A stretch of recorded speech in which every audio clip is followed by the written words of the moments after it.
Hello there, people of the internet. How's everybody doing today? I'm doing alright, thanks for asking. YouTube reviewer, this is the rifle that we're shooting today. As you can see, it is made of wood and metal. It is not one of those scary black rifles, and it is semi-automatic, full compliance with YouTube's community guidelines. That being said, hello the people of the internet. This right here is my M1 Grand Garand, however it is you feel like pronouncing that. There's always a war down in the comments with people yelling at me, it's pronounced this way or it's pronounced that way. And I mean, John Garand said his name rhymes with Aaron, but here in the United States we say Grand, so it is what it is. I was out here because I was actually going to zero this rifle. I've already zeroed it before on numerous occasions, but what I wanted to do was I never really shoot this thing like for a video. I never really shoot it past like 50 yards or so, so I'm out here at the 50-yard mark.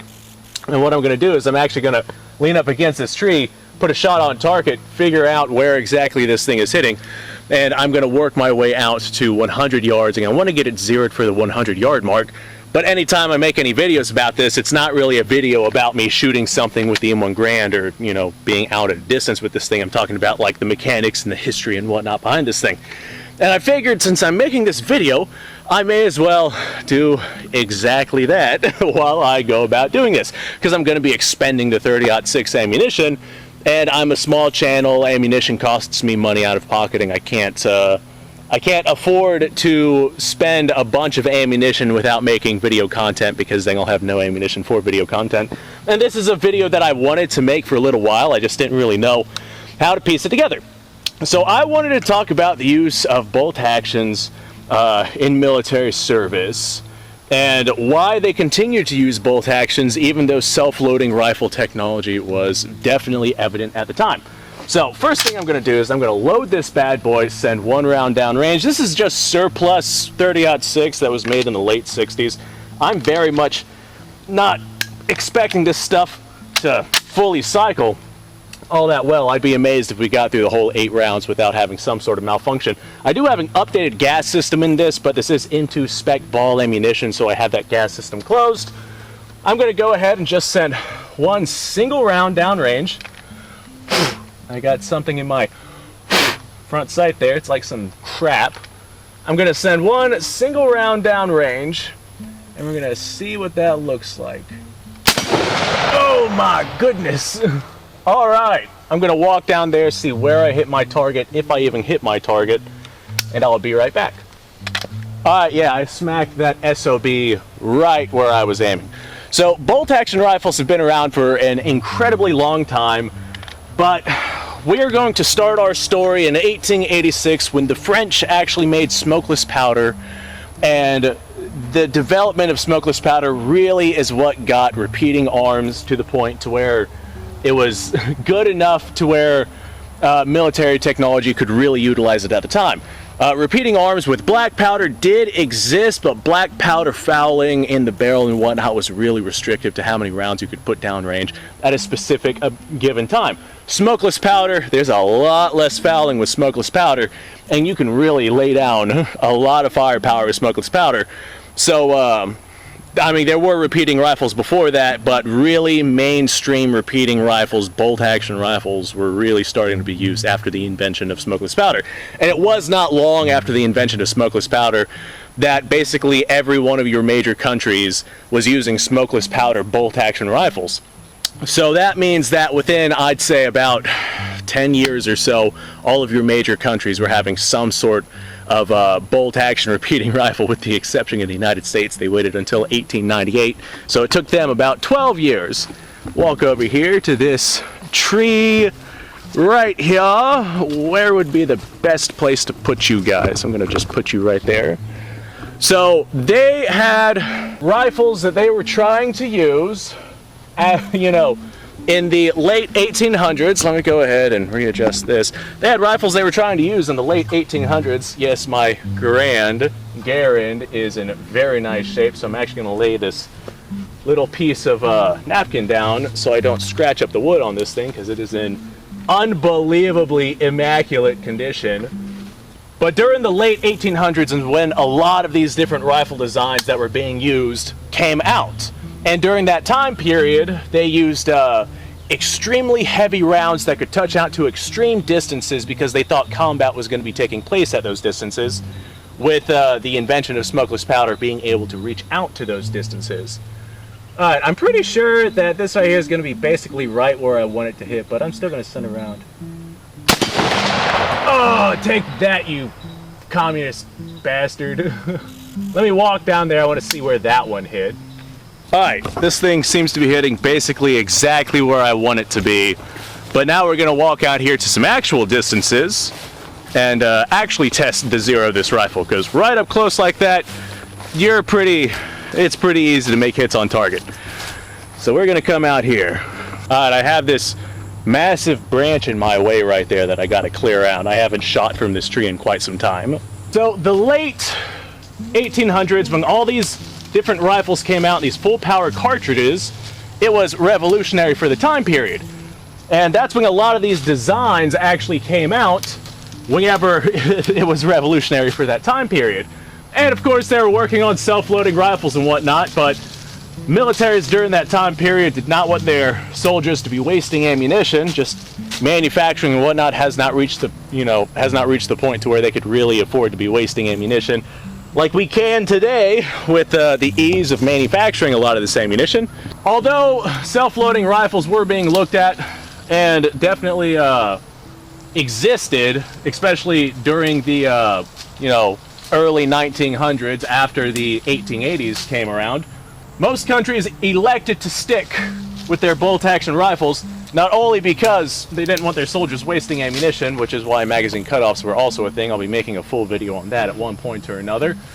But they also had these designs that they knew for a fact were going to function well. Self-loading rifle designs weren't really, I mean, although they did exist, they weren't really all that reliable, and they were overly complex and overly expensive, especially during that time period. So World War I comes around, and now these countries can really test the capabilities of their rifles. They realize that warfare is not taking place nearly at the distances that they thought it was going to be taking place at, and instead of fighting at 1,000 yards or so like they thought they were going to, they were fighting more at 100 to 300 yards. And yeah, bolt-action rifles were not really accustomed to that, and then trench warfare became a thing, and bolt-action rifles were not really accustomed to that. Eventually they developed a submachine gun, or the carbine style sidearm, where you have the shoulder stock on your handgun to kind of serve as a carbine style rifle. But they still kept bolt-action rifles as their main infantry rifle during the war, because logistically speaking, use what you have versus trying to equip everybody with something new.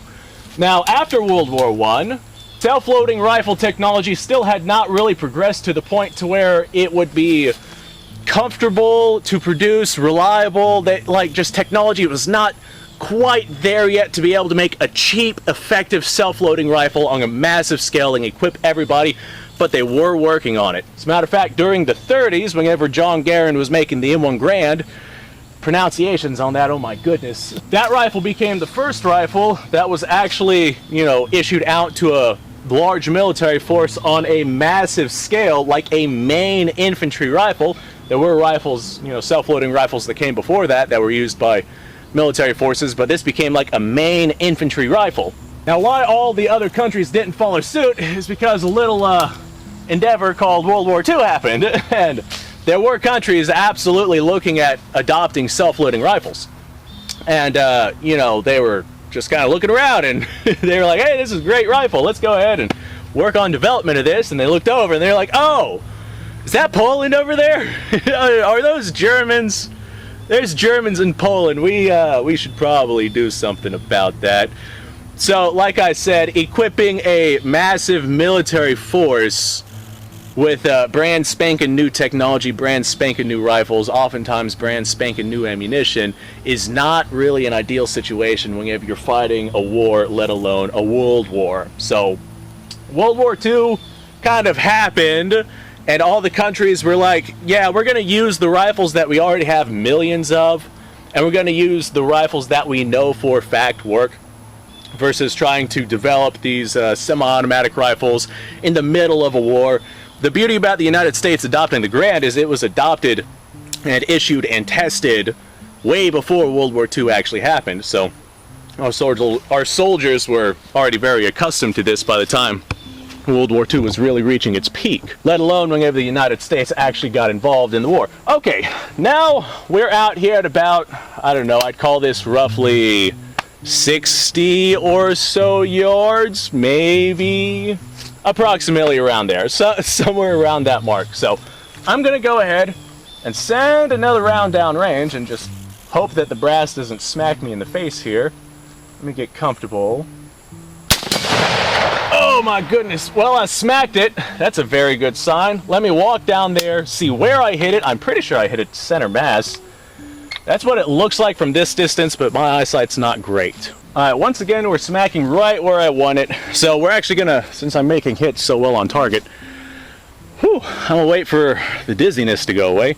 We're gonna walk out to about 100 yards or so back here, and where I have a good, solid, stable shooting platform.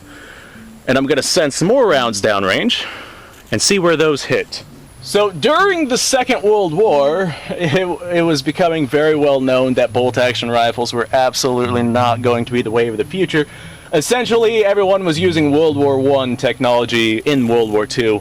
Besides the United States, I mean, Russia did have, you know, some self-loading rifles, and the French were working on it too. And the British had, like, I mean, there were all sorts of different kinds of self-loading rifles out there. Like, there were even conversions for the bolt-action rifles that, like, had this this external piston system on it that, like, operated the bolt whenever it fired. And it's there's a lot that went into there's a lot that went into development of self-loading rifles during the Second World War. But it was becoming very clear that intermediate cartridges were actually going to be the wave of the future, with Germany developing the Sturmgewehr 44. It was like, that was the first real legitimate intermediate caliber cartridge that was put on a battlefield in the style of intermediate rifle that we see nowadays. The M1 carbine was a close, I mean, I wouldn't really call the M1 carbine an intermediate cartridge, especially by today's standard. It's definitely like a pistol caliber carbine, as opposed to the Sturmgewehr, which was intended for use out to, you know, rifle length distances. The M1 carbine can be used at quite a distance, but it's just not really accustomed for that. I wouldn't use the M1 carbine out past like 300 yards, whereas an intermediate cartridge, a true intermediate cartridge, can be effective out to 5 or 6. All right, let me take aim, send around, and then I'll walk down there and see where this bad boy hit. Oh boy. I'm gonna send one more, because I'm not positive if I pulled that one or not. Oh boy, I'm pretty sure that I hit that bad boy both times, but before I assume that, I'm just gonna wander down there and have a look. I hope this napkin stays. As a matter of fact, I'll just take it with me. So by the looks of it, I'm hitting a wee bit right. I'm going to confirm that by shooting at the left of the target and seeing if I make a hit on target. Oh yeah, I smacked that son of a bitch good. I'm gonna wander down there, see how far left I'm hitting. Well, I was aiming at the left side of my target, and I smacked right where I was aiming. So I'm thinking whenever I thought I was shooting a little bit right or left, I can't remember which one I said, I believe right, my target was actually canted a little bit from being shot so many times. I don't have it, you know, stable on anything. It's just kind of leaned up against my really shot up car down there. So it is possible that whenever I smacked the very edge of the right side, it's just because it was canted. So I have it properly adjusted now. I'm going to aim center mass, see if I make my shot. Well, that bastard fell down. I can kind of see it. I'm going to try and hit it again. Yep, I smacked it again. And there is our Garen ping for all you Garen lovers out there. So I'd say this bad boy is zeroed right where I want it to be. Alright, let's go ahead and wander down there and have a look at what the target looks like. And we'll see where I hit with those last two shots. The center of the target was clean. I had one shot on the very left side. I had painted the target several times while filming here, just so I can be sure where exactly I'm hitting. walk down there, see where these 2 rounds hit. 1 round, I went dead center, but now the target's candid, so the 2nd round I just kind of aimed for that general area of the target, so I'm not 100% sure where that other round's going to be. Alright, so here's what we're dealing with, and I believe that I was incorrect when I said this rifle was right where I wanted it to be. This right here was the shot where I was aiming left, and just because of my eyesight, anyone who, you know, can't really see at a real distance knows that I have about, well, anyone would have about 3 or 4 inches of just blurred white image where I can't tell where the target ends and where it does not. So aiming off the left side, I thought that I was actually aiming at the target. There's a good chance that I was aiming, you know, beyond the target, but I hit the left side of the target, so I thought this rifle was hitting where it was supposed to be hitting. But both shots, right here and right here, hit a little bit high and to the right, which is what I originally thought I was going to be hitting with this rifle, despite the fact I was aiming center. So I'm going to repaint this. I have a couple more rounds. As a matter of fact, I have another 8 round in block clip. I'm going to make a couple of adjustments and see if I can get a little bit more center with my shots. So after World War II, we start to really see self-loading rifles, specifically magazine-fed, external magazine-fed, self-loading rifles, start to become much more mainstream, especially in intermediate caliber cartridges. They started off with .308, which was like the very highest end type of intermediate caliber cartridge, and still not really accustomed for what militaries were wanting to do. Eventually they moved on to say 5.56, and Russians, even though they had 7.62 by 39, moved on to like a 5.45. Just a very effective light recoiling, lightweight round that was effective enough out to normal combat ranges. Bam, look at that. Okay, where's my paper towel here? Pop this bad boy on safe, set her down, and we got us one genuine American-made paper towel. All right, I made some adjustments to the sight. I'm gonna take 1 round, set it down range. I'm not sure how much adjusting I have to do this sight, so I didn't do much. I'm gonna see where this bad boy hits now. Ooh, mama. All right, actually, I think I can see it from here. That looks pretty much right where I want it to hit, but I'm still gonna walk down there and have a look.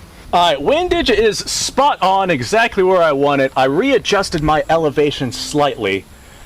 I'm gonna take another shot, see where this bad boy goes. Kablamski. I'm not even sure if I hit that time. Maybe I adjusted my elevation a little too far. No, I hit it that time. Looks like I'm hitting right where I'm wanting to hit. Alright, well my target fell down, so I'm going to wander down there, see where I'm striking on target, and adjust accordingly. Alright, at this point I'm like really splitting hairs, but I made a few more very minute adjustments. And we're going to see where this bad boy's hitting now. At this point I'm just like getting it extremely fine-tuned. My paper towel is kind of wadding up. Don't want to mess up the wood on this unbelievably gorgeous rifle. Let's send another round. Kabang! I hit it. I think I hit it. Alright. Let me wander down there and see what it's doing. I think I have 1 round left in this rifle. Okay. Oh, yawn. So, I think I have this basically right where I'm wanting it to be. So I have 1 round left. I'm going to do my absolute best here to try and nail as center of a shot as I possibly can. Really take my time with it. Do I really just have 1 round? Yep, 1 round left, so this is going to be the ping bang, the bang ping, and I'm going to try and smack the center of that target, just take my sweet time with it. Hell, I'm not even sure if I hit the target, honestly. Oh, let's wander down there. I'll see if I hit it. I think I hit it. I didn't hear a steel clank, though. Of course, this is just surplus ammunition. I know the last several rounds that I fired hit really, really close to center. So maybe we just had a flyer there, but man, that felt like a good shot. All right, well, something came up and I've got to go, but that shot was not quite as center as I wanted, so I made a few more minor adjustments. I'm gonna send another shot down range and see where that's at. take my sweet time with this one too. I don't like how high this is shooting, so I'm just gonna back us off just a little bit. See where that gets us. Not sure where that one hit. I'm gonna send another. There we go. I'm pretty sure I hit that one. And by the looks of it, I think I'm still hitting a little left. So let's just bring this, oh God, there we go. One single click that way. That was pretty far for a click. Nope, that was one single click that way. That ought to put us pretty damn close to center here.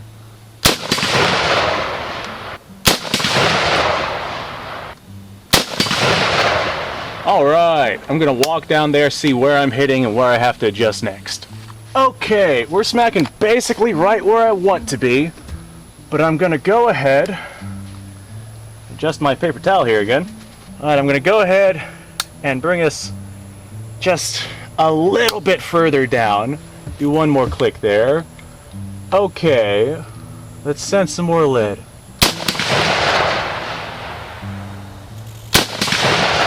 My target's falling. All right. Well, my target pretty slanted, so I doubt the group down there is going to be all that good, but let's walk down there, check it out, finish up this video, because I got somewhere to be. I'll have to gather the brass whenever I come back.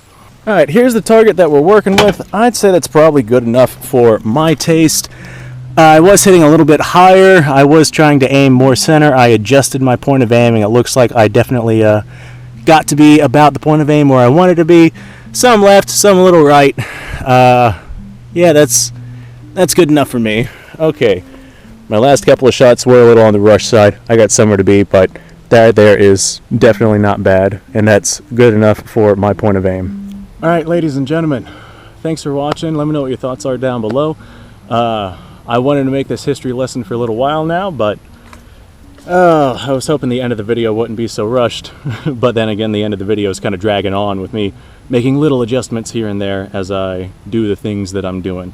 Let me know what y'all's thoughts are down below. Subscribe to the channel, like the video. Description down below has a link to all sorts of stuff. Go ahead and go check that out. That being said, you guys go off. Have a fantastic day.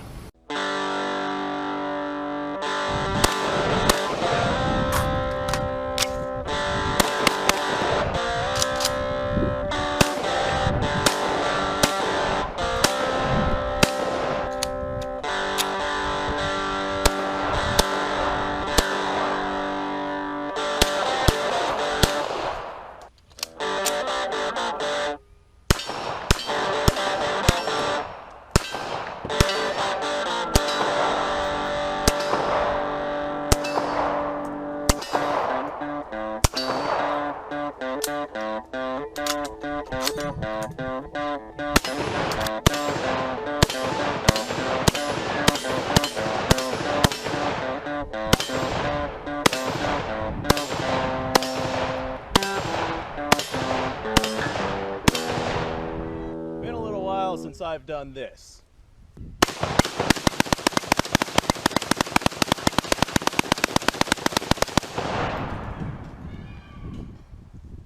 Bonnie and Clyde be damned.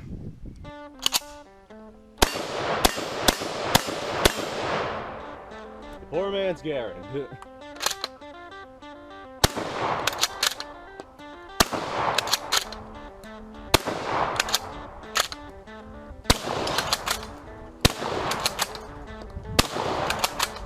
Shame that bolt action shotguns aren't more mainstream.